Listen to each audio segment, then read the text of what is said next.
Buenos días, mis queridos hermanos, que la paz de nuestro Dios les acompañe en este precioso día. Le pido a nuestro Señor que nos ayude a comprender el mensaje que Él desea transmitirnos. Y hoy vamos a reflexionar sobre un texto que nos tiene que ayudar a comprender cuáles son las consecuencias cuando nosotros decidimos entregarnos totalmente al Espíritu Santo, a nuestro Dios, y cuáles son las consecuencias cuando no lo estamos haciendo. Creo que este es un asunto que no es muy bien comprendido, por eso las consecuencias son a la vista, ¿verdad? Pero vamos a ver lo que nos quiere contar el texto que Dios nos tiene preparado para hoy. El título de esta reflexión lo he titulado Cuando el Espíritu de Dios se posesiona del corazón, transforma la vida. Fijaos, cuando el Espíritu de Dios se posesiona del corazón, transforma la vida.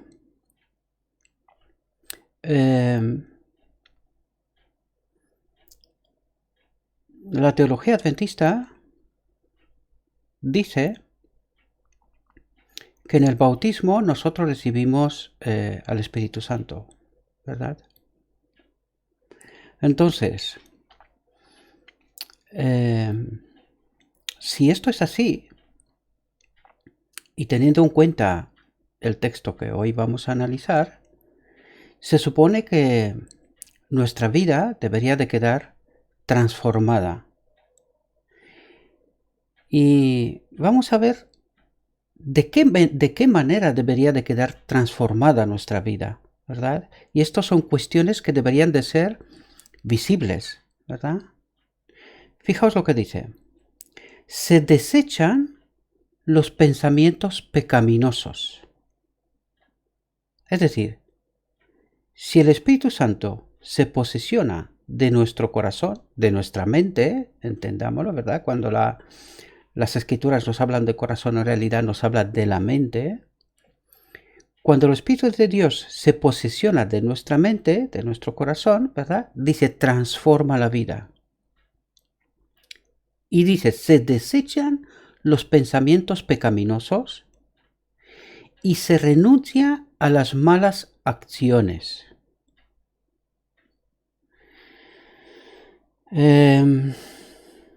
Aquí está hablando en términos absolutos.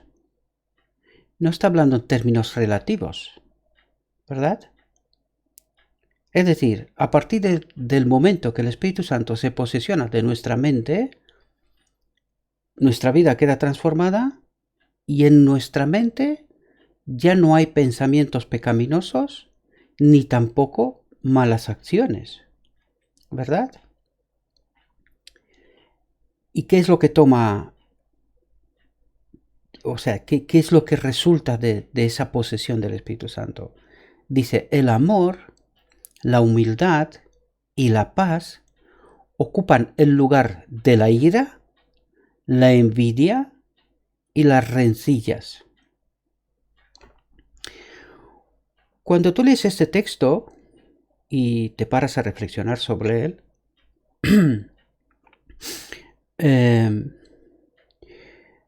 sin lugar a dudas, tienes que ver qué es lo que el texto nos está diciendo, qué es lo que ocurre cuando el Espíritu Santo se posiciona de nuestra mente, ¿verdad? Y cuando dice que transforma nuestra vida. Y miramos nuestra vida y también miramos lo que está pasando en la iglesia también. Y sin lugar a dudas podemos ver que algo está pasando porque no es precisamente lo que el texto nos dice lo que está pasando, ¿verdad?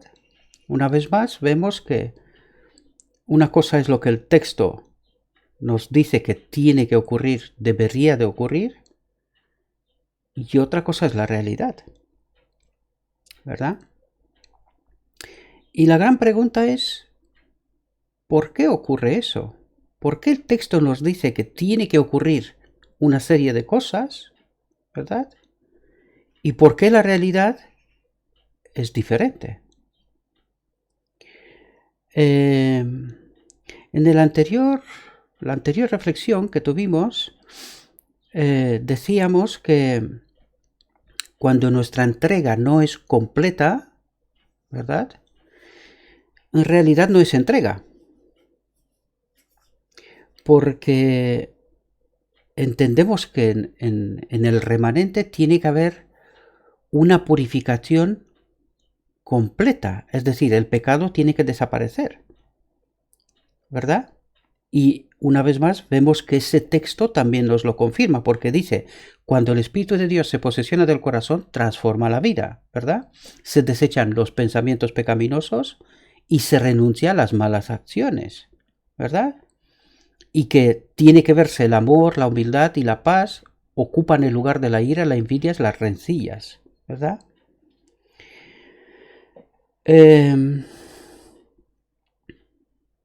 Una vez más lo digo, yo creo sinceramente que no nos hemos parado a pensar suficientemente sobre este aspecto, ese mecanismo, como yo lo llamo, la forma de actuar de Dios, ¿verdad? Y al no entender este asunto tan bien, en realidad no estamos entregados a Dios.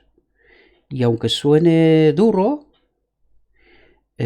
frente a lo que el texto nos dice y ante la realidad de nuestra vida, podemos quedar claramente convencidos, ¿no? Porque el texto nos lo está diciendo, que nuestra conversión no ha tenido lugar, ¿verdad? Más bien hemos recibido una serie de informaciones, hemos tomado una serie de decisiones, ¿verdad? Pero que nuestra conversión no es total, ¿verdad? Porque nuestra entrega no es total. Solamente de esta manera se puede explicar por qué los pensamientos pecaminosos y las malas acciones no han desaparecido todavía, ¿verdad? Todavía entre nosotros hay ira, envidia, rencillas, y esto puedes verlo en la iglesia, ¿verdad? Más allá de esta capa superficial, ¿no? De amor y humildad y paz, que es una capa superficial, podemos ver que entre los hermanos hay discusiones, hay diferencias profundas, envidia, hay rencillas, y eso tiene que revelar que el Espíritu de Dios no se ha posesionado de nuestro corazón, por lo tanto nuestra vida no ha quedado transformada. ¿Sí? Dice, la tristeza es desplazada por la alegría y el semblante refleja el gozo del cielo. Yo creo que precisamente eso no es lo que nos define, ¿verdad? Intentamos aparentar, ¿verdad? Una especie de alegría, intentamos aparentar un gozo del cielo, pero que esta no es la alegría y el gozo que resulta precisamente de este corazón transformado, ¿verdad? Cuando el Espíritu de Dios se posesiona. Y probablemente mucha gente no estaría de acuerdo conmigo. Bien, mi invitación es que haga una reflexión seria sobre lo que el texto nos está diciendo. Y sencillamente podemos darnos cuenta que la realidad nos coloca en el sitio que corresponde, ¿verdad? Dice el texto, nadie ve la mano que levanta la carga, ni capta cómo desciende la luz de los atrios celestiales. Pero esto solamente cuando el Espíritu de Dios está en su templo, ¿verdad? Esto es una consecuencia de cuando el Espíritu de Dios se posesiona del corazón. Pero cuando esto no ha tenido lugar, esto no lo vemos, ¿verdad? O lo vemos en una medida muy limitada, ¿sí? Y fijaos cuál es la causa de por qué el Espíritu de Dios no se posesiona de nuestro corazón, nuestra vida no queda totalmente transformada, ¿verdad? Fijaos, la bendición llega cuando por fe el creyente se entrega a Dios. Aquí una vez más voy a recalcar, la entrega tiene que ser total para que la transformación sea total. Pero aquí también hay otra pregunta. Si la entrega es parcial, ¿hay una transformación parcial? ¿Sí? ¿Esa es válida para Dios? Si entendemos que tiene que haber un remanente final, que tiene que estar de pie sin mediador delante de Dios, y si entendemos bien lo que eso significa, porque esto significa un pueblo con la semejanza del carácter de Dios, es decir, sin pecado, ¿verdad?